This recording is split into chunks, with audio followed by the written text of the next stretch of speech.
You're welcome back. Now, the World Bank Country Director Pierre-Franck Laporte has indicated his opposition to the central bank's interventions to halt the cedi's depreciation. His advice is coming at a time that the Bank of Ghana is being pressured to increase dollar supply to help stabilize the situation. George Biafe has more. For some, the comments by the World Bank Country Director can be described as interesting. This is because it's in sharp contrast to recent push by commercial banks that are calling for an increase in dollar supply to help meet the needs of their customers.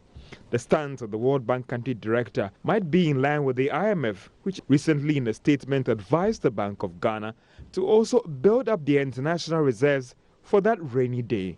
But Mr. Laporte tells Joy Business, even though he doesn't support dictating to regulators, there are some best international practices that can be considered. The reason why I like free-floating exchange rate, even though it can be risky at times, is because it sends a signal. If your currency is depreciating, it's not because by chance. It's depreciating because there's a pressure or the conditions are there to allow it to depreciate. So if I'm a Minister of Finance, I see your governor, you see your currency depreciating, then you know something is wrong. Either sometimes you cannot control exogenous factors, it comes from outside, maybe commodity prices have fallen and you are getting much less dollars than you did before. That's normal. And even then you have to take action. Sometimes it could be because your fiscal expansion or your monetary expansion is too strong and you have to correct it. So to me, the flexible exchange rate tells you always a story and you should know how to read it and what to do about it. But is the Bank of Ghana at the crossroads when it comes to taking a decision on increasing dollar support for the market to help stabilize the Ghana cedi? Or what about those who are worried about the fact that heeding to this advice could leave depleting our reserves, a situation that could expose the country to some serious shortage of dollars come early next year, when businesses start importing more to restock from the first quarter of 2020. The Ghana Interbank Payment and Settlement Systems GIPS, in collaboration with electronic payments and aggregation solutions firm eTransact, has launched the Ghana Link EMV prepaid and debit card. CEO of GIPS Archie Hesse explains the new card will cement government's rapid digitization and financial inclusion agenda. In line with most countries that we decided to embark on this journey. And I remember somewhere around 2012, we came up with the GHC Link network where we can all use each other's ATMs. But at that time, we did not have our own local scheme. Somewhere around 2016 was when we came up with our own scheme. The network is called GHC Link, and the scheme is also called GHC Link, similar to Visa. The Visa network is called Visa, and the Visa scheme is also called Visa. In other jurisdictions, they separate it. In Nigeria, we have a network called InterSwitch, but their local scheme, which is a private local scheme, is called Verve. They could have named it InterSwitch as well. And in fact, that's what it was before. I'm sure Val will tell you before it was separated. So it's very much in line with what is happening in other jurisdictions. Now, government has begun work on some proposed projects that will receive financial support from the Green Climate Fund created by the United Nations. It is aimed at reducing the effects of climate change in the country. The Green Climate Fund has also been established to provide grants and other resources to countries in Africa to effectively undertake programs that seek to combat climate change. The country project coordinator for the Green Climate Fund in Ghana, Ayubi Frempong, assures that the process will be swift so Ghana can access by the second quarter of next year. We've realized that sometimes they get projects that sometimes may not be aligned with national priorities. So now they are saying all countries need to develop what they call a country program. A country program basically means that every country is going to tell the GCF our plan in terms of the projects that we want to get money for the next 4 years. Because the GCF has got money about $9 billion, close to $10 billion to help developing countries address climate change. So they just want countries to help them to have a plan for the next 4 years, and therefore asking countries to develop a country program document, which they then submit to the GCF, and then based on that we can then develop projects for them to approve for funding. In the case of Ghana, how much is available to us and how do we access this fund?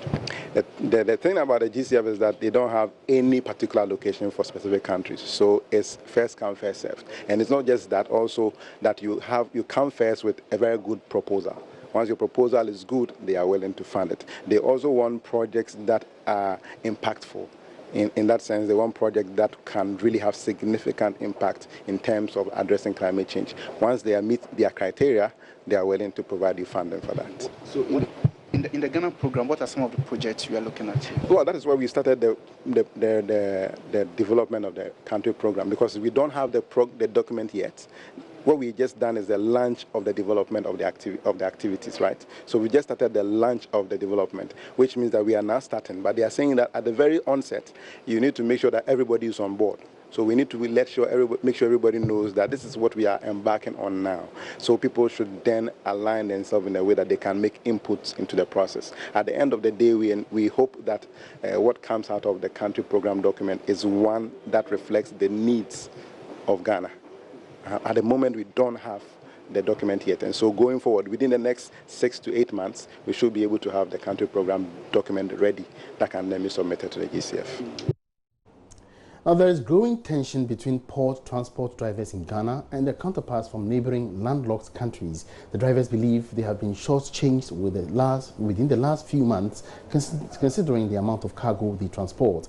According to the drivers, the earlier government steps in to address the situation, the better it will be to maintain the cordial relationship between them. Vice Chairperson of the Joint Association of Port Transport Union, Shamsu Baba Yaro, stated this at the annual Thanksgiving service in Tema. There's more in this report. The Thanksgiving service brought to the fore several challenges confronting the Joint Association of Port Transport Union. Among these challenges is the simmering tension between transporters in Ghana and other drivers in the neighboring countries. Members within JAP2 believe that their counterparts are taking over their work at the Tema port. Vice Chair of Shamsu Baba Yaro is urging the Transport Ministry and other stakeholders to urgently address the situation. We sometimes even thought we have been stampeded because we don't do anything again. About a week ago, 180 trucks have been loaded, but no Ghanaian vehicle is loaded. So our drivers are very annoyed, and they even wanted to bring some confusion here. But we beg them and say, no, let's leave the government, discuss with him, follow the process. So this is the process we want to follow, and we are happy that the minister has now prepared to intervene. Otherwise, we have suffered and suffered, talk a lot about this, but nobody is listening to us. So we are begging you media to come into our aid, because drivers suffering here have got houses and they have got families. Meanwhile, Deputy Transport Minister Daniel Titus Glover has assured the union that steps will be taken to address the problem. We have the ports, and our colleagues or our friends in the Sahelian, talk about Burkina, Niger, and Mali, they use our ports. Fine, if you are using our ports, there are certain things that you need to do. I need to find out from Shippers Authority. I need to find out from GPHA. There should be an arrangement in place. They cannot take all the goods away. Our people also need to work. That is why we also have trucks.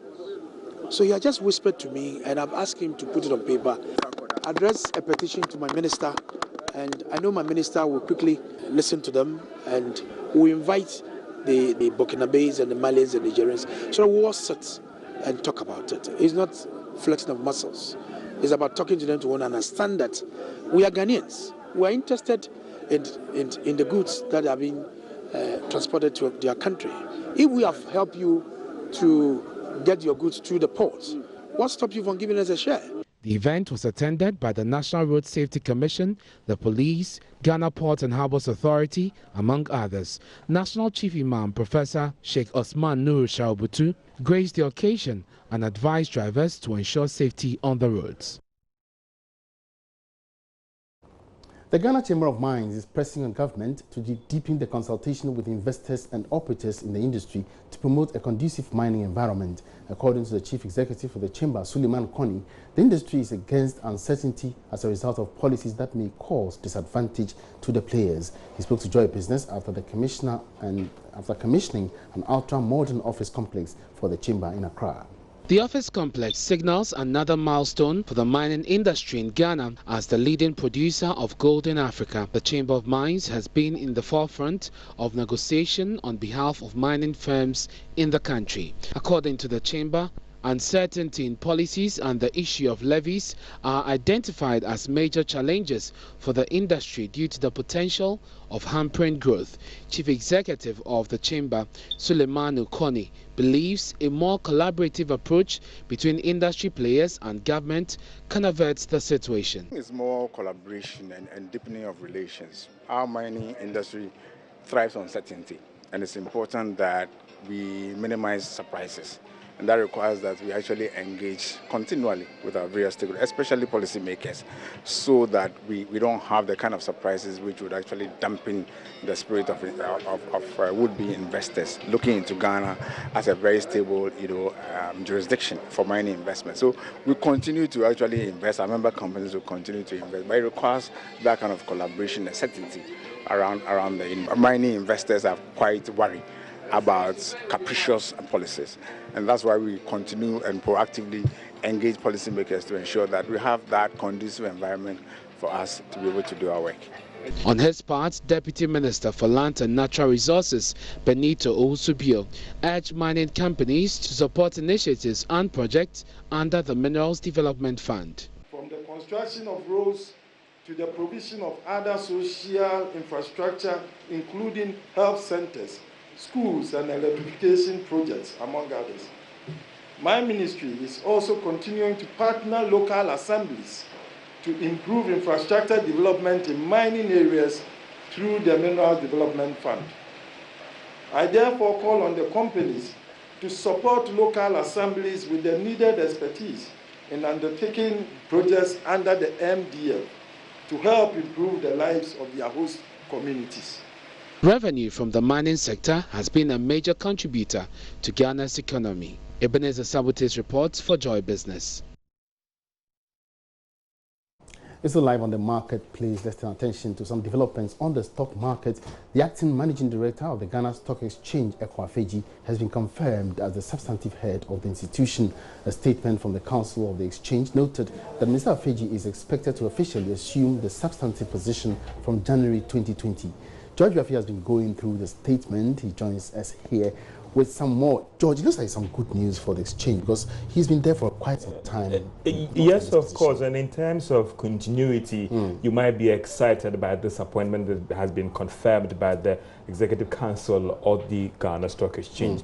Well, what else in the statement? Well, if you go through the statement, he's talking about the fact that he's been in the position as a Deputy Managing Director for about 10 years and also served with the institution for more than 28 years. So he has a wealth of experience in terms of him understanding the workings of the exchange and all those things. And again, you want to, have someone in there who has been there for quite a long time in terms of institutional memory and going forward. How are they planning to implement the policies and trying to bring a lot of excitement on the Ghana Stock Exchange? And therefore, for a lot of people in terms of industry watchers, they've seen this news as quite an exciting one because when he was acting, we still didn't know whether he would be confirmed or he'd be asked to step aside and bring in a new person as the managing director. But now the news is out there. Council has been confirmed him as the managing director. What do you expect his tenure to add or to bring to the stock exchange? I think that one of his most important things that he's been trying to push anytime you talk to him is about how do you bring some excitement on the Ghana Stock Exchange and bring more active participation, make sure that those who matter in the economy are listed on the Ghana Stock Exchange. That's what everybody's looking forward to. I mean, earlier on, I had an interview with him where he gave us some idea about what we should expect from him as MD of the Ghana Stock Exchange. Let's watch him.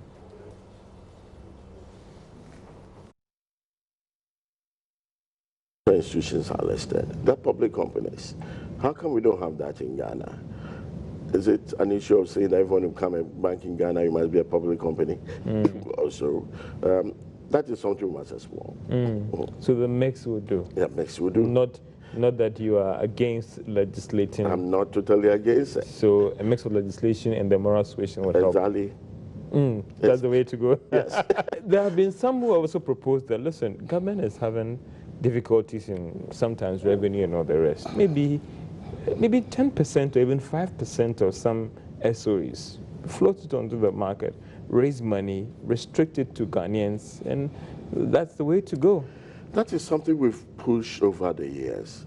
And I was very happy the famous economist, Dr. Soa, was also talking about it, I think, last week. Why can't government offload some of the shares they have in some of these companies and generate money and use that to do infrastructure, etc.? It's something that maybe we need to pursue. But you support that strongly. Let's come again. Still, let's stay on the market and in our quest to make the market vibrant. There are some who've complained about the inactivity of some of the listed companies on the market. I mean, there have been several instances where you had to even issue warning and all the rest and blah, blah. Some of these companies in question, they've corrected their books. Some are still, that some will say is a disincentive to encouraging others to come. That's why we're going to make sure that rules are enforced. Once you come onto the market, you sign up to obey all the continuing obligations. So once you're supposed to do quarterly results and put them out there, half-yearly, annual. All right, so that's the new managing director of the Ghana Stock Exchange, Ekoa Fiji.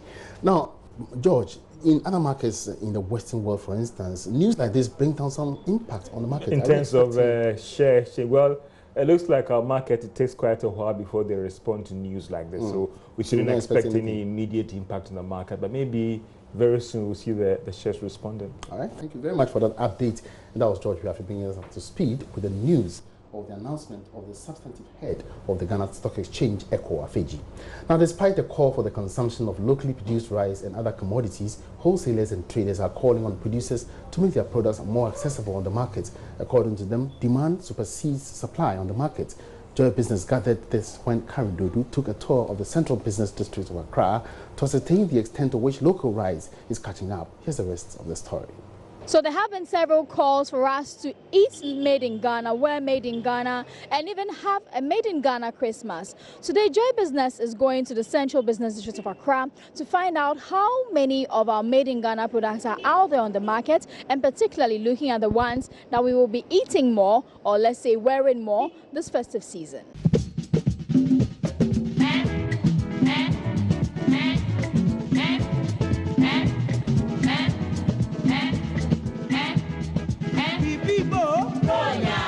I started with rice on the wholesale market.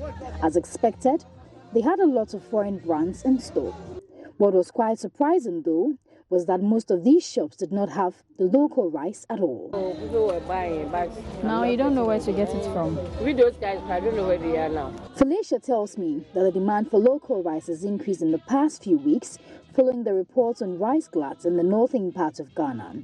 However, the unavailability of the local brands push people to go in for the foreign ones. Every day they come to ask of local rice, but we are not getting it. So right now that means get it in bulk. They bring just 5 bags, 10 bags, and that is all. So when it's finished, you find it difficult to get some again. That means it's hard for you people to even get the producers to bring. Yes. We are not getting the rice, yeah. But I can see that most of the shops I visited, it is Royal Farmers that is popular. Is it that there are no other good brands? There are other ones. But they are not bringing it. I think they are not able to produce this in quantity, yeah. So there are other ones. I had some, but all finished. And I've asked them to bring some about 2 weeks ago, but still. This is one of the very popular brands we've seen in town so far, Royal Farmers. But then the concern is the same everywhere. These sellers don't know where to get them to buy from. This was produced in the northern region, Yankpala. And Auntie Felicia is saying that it could be a problem of the transport, because remember that last month, farmers there were complaining of no patronage. And now here in Accra, we also have people demanding, but then they are not getting some to buy. Another vendor interacted with Peter shared similar concerns. Market and supplies to us. Sometimes we make the order through maybe phone, you order for your goods, and sometimes you come and ask you of your order. Okay, how many quantity do you want? Okay, then they will bring it to you. So that means we don't have local suppliers doing this? No. We don't have local suppliers. The local suppliers is they bring it to the market and supplies it to the shop. But if they come and check back and see how it's moving. But we don't have it in the market now. For the local rice, everybody is coming to try. Our people like to try it, but people day in day out they come to ask and see how the market, where is the rice, and they don't bring it. The story was the same as I visited several other rice vendors in Accra. So we just spoke to another rice seller, and the concern is the same throughout. Now what you're calling for is that the producers of the rice will find a way of reaching out to them so that they can know where to buy them. Because as you can see, the demand is there, but they don't know where to find it. So to the producers, that is for you. But let's move on now to drinks and biscuits and find out how well the Ghanaian brands are doing and where you can get some.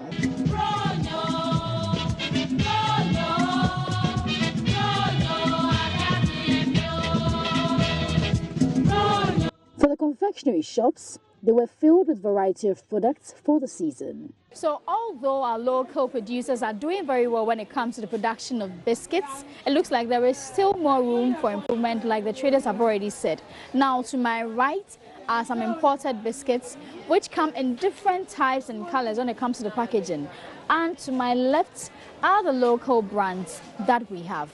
Now it's clear, the difference is quite clear as you can see the efforts that goes into the packaging for the imported ones. Now when it comes to festive season, I'm told these ones go faster because of how they look and how good they are. Despite this, the sale of locally manufactured biscuits have been good. Madam Urekwa tells me that the local brands can compete during the festive season if packaging improves.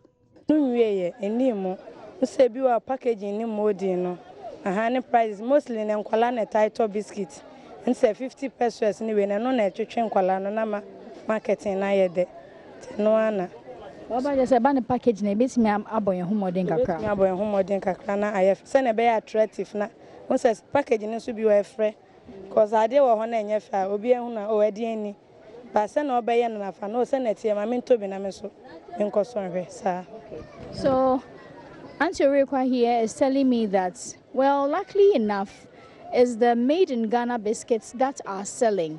But she still says, even though we have most of the made in Ghana biscuit brands out there in the market, there is still more room for improvements when it comes to packaging.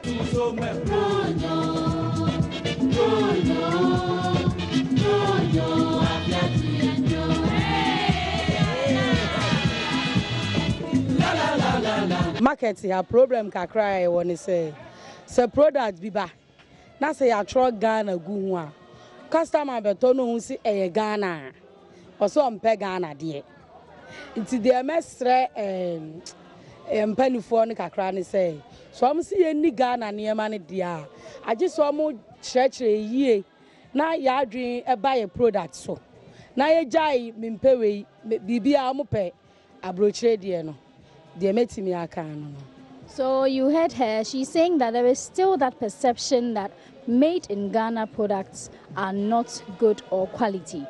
Because she says there have been times where she displays things that are made in Ghana, but when people come and they see that it's made in Ghana, they refuse to buy it. So that means there is still more room for education to let Ghanaians know how quality, how durable, and how good our products are. Well, so the message is clear. Let's flood our markets with more local rice. And on that note, we wrap up this afternoon's edition of The Marketplace. Many thanks for your company. My name is Emmanuel Ampuaji. Have a good afternoon.